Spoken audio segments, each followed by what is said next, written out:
Saya bacakan ayatnya dulu. Al-Baqarah ayat ke-45 sampai 46. Wasta'inu bis-sabri was-salah. Wa innaha lakabiratun illa 'alal khashi'in.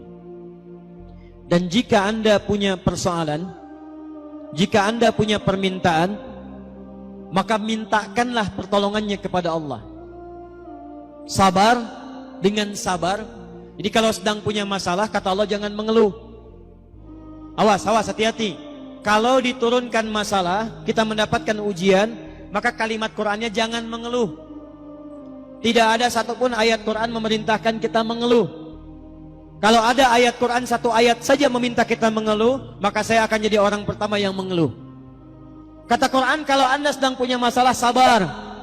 Terima dulu. Karena Allah tidak mungkin menitipkan ujian kecuali kita sanggup menjalaninya. Rumusnya Quran surah kedua Al-Baqarah ayat 286. La yukallifullahu nafsan illa, Allah tidak akan menguji seorang hamba kecuali sanggup menjalaninya. Jikalau sekarang Bapak Ibu sedang punya masalah, masalahnya berat, susah, itu artinya cuman Bapak yang sanggup menjalaninya. Cuman Ibu yang bisa, yang lain tidak bisa. Makanya diberikan kepada Ibu, bukan pada yang lain. Jangan katakan, ya Allah, kenapa mesti saya? Why me? Kata Allah, why not? Kenapa tidak? Kamu yang sanggup, yang lain tidak. Tapi yang menarik, perhatikan. Wassalah. Lalu tunaikan salat. Bangun hubungan baik dengan Allah Subhanahu wa taala. Wa innaha lakabiratun illa 'alal khashiin. Dan sungguh salat itu tidak mudah dikerjakan kecuali bagi orang khusyuk. Yang paling menarik, setelah dia selesai salat, buka Quran surah keempat ayat 103. Perhatikan kalimatnya. Fa idza qadaitumus salata. Maka jika orang telah selesai mengerjakan salat. Apa ciri salatnya berhasil? Bukan sekedar dia menunaikan salam. Lihat sini. Assalamualaikum warahmatullah. Assalamualaikum warahmatullah. Kata Quran, tidak cukup salamnya disebut sebagai salat yang berhasil. Ciri orang yang berhasil salatnya, teruskan ayatnya. Fadhkurullaha. Maka orang salat yang salatnya tuntas dikerjakan dengan benar, salatnya bisa mengingatkan dia dengan Allah Subhanahu wa taala. Jadi kata Quran, kalau orang benar salatnya, selesai salat dia ingat Allah. Saya ulang, selesai salat dia ingat Allah. Qiyaman, saat berdiri ingat Allah. Wa qu'udan, duduk ingat Allah. Wa ala junubikum, berbaring ingat Allah. Sedangkan kaidah mengatakan, kaidah al-qaidatu taqul, orang yang ingat Allah, alladzi yadhkurullaha fi hayati, orang-orang yang selalu ingat Allah dalam kehidupannya, itu mustahil akan menyimpang dari hukum-hukum Allah. Lihat, orang salat dekat dengan Allah, selesai salat ingat Allah. Kaidah mengatakan orang yang ingat Allah mustahil akan menyimpang dari hukum Allah. Sedangkan hukum Allah mengatakan setiap orang yang dekat dengan Allah pasti jadi orang baik. Lihat sini, orang yang dekat dengan Allah karena Allah sifatnya baik, hukumnya baik, maka orang-orang yang ingat Allah pasti mustahil akan tidak memiliki nilai-nilai kebaikan.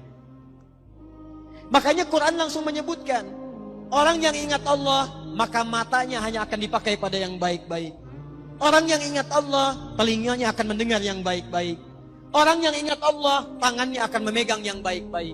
Bagaimana cara mengingat Allah? Salat. Karena itu orang yang selesai salat mustahil berbuat maksiat. Otomatis orang yang salat itu akan selalu berperilaku baik dalam kehidupannya. Contoh nih Bu, Pak. Apa fungsi mata? Melihat. Tuh. Bapak Ibu punya mata, melihat. Kambing pun punya mata, kambing melihat. Sekarang apa bedanya mata orang rengat dengan mata kambing rengat? Kalau cuma melihat, kambing pun melihat. Kalau cuma melihat, elang pun melihat. Tuh lihat elang naik sampai Gunung Karang. Naik sampai ke awan. Anak ayam kelihatan. Ayam Bapak Ibu diambil elang, dari atas kelihatan. Orang menes naik pesawat, melihat anak sendiri nggak kelihatan. Apa bedanya mata kita dengan mata elang? Mata elang lebih tajam dibanding mata kita. Tapi elang tidak dihisap, kita dihisap. Quran surah 17 ayat ke-36. Inna sam'a wal basara wal fuada kullu ulaika kana anhu mas'ula. Sungguh pendengaran manusia, penglihatan manusia, bahkan pikiran manusia satu saat akan dihisab oleh Allah Subhanahu wa taala. Kalau mata biasa dipakai melihat saja, tapi tidak melihat yang baik-baik, maka hisabnya akan berat bagi orang yang punya mata itu. Maka itu turun ketentuan di Quran surah ke-24. Ayat 30 untuk laki-laki, ayat 31 untuk perempuan. Perhatikan kalimat Qurannya. Qul lil mu'minina yaghuddu min absarihim. Katakan pada orang-orang yang beriman, ciri orang beriman itu salat. Orang yang salat ingat kepada Allah, maka mata orang salat yaghuddu min absarihim, maaf, akan dipalingkan dari perbuatan maksiat. Jadi fungsi mata kita itu, mata orang salat bukan sekedar melihat, tapi melihat yang baik-baik. Kalau tidak baik tidak akan dilihat. Buka Facebook, Masya Allah, lihat status, yang dilihat status istri orang. Mustahil. Jadi kalau Anda benar sholatnya, mustahil pandangannya dipakai untuk maksiat. Keluar dari masjid, Masya Allah, masih ada yang tertukar sandal. Kalau benar sholatnya, mustahil ada yang kehilangan sandal. Di sini ada yang begitu? Tidak, Alhamdulillah, tidak beda. Ya. Tangan orang sholat mustahil maksiat. Datang ke kantor, ditawari disobok, gak akan diterima. Pak, tolong Pak, tanda tangan Pak, 10 juta. Maaf, ini jari tahiyat, tidak akan pernah dipakai maksiat. Sholat. Naik Pak, 100 juta. Sebentar, istikharah dulu ya. Bisa. Jadi kalau benar sholatnya, pasti akan baik kehidupannya. Lisannya tidak akan dipakai mencela. Turun Quran surah 49 ayat ke-11. Ya ayyuhalladzina amanu, iman. Iman pasangannya amal soleh. Turunan amal soleh sholat. La yaskhar qaumin qaum, jangan saling mencela. Jadi kalau ada orang sholat masih mencela, ada yang salah dalam sholatnya. Ini belum sholat sudah dicela imamnya. Siapa imamnya? Oh si fulan. Ah, bunga. Oh, Masya Allah. Ah, itu.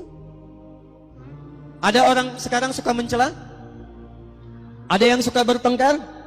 Ada. Kalau orang itu sholat, berarti ada yang salah dalam sholatnya. Ini mau sholat subuh, sibuk, ribut. Yang satu kunut, yang satu tidak. Gara-gara kunut saling mencela. Akhirnya ujung-ujungnya nggak pada sholat.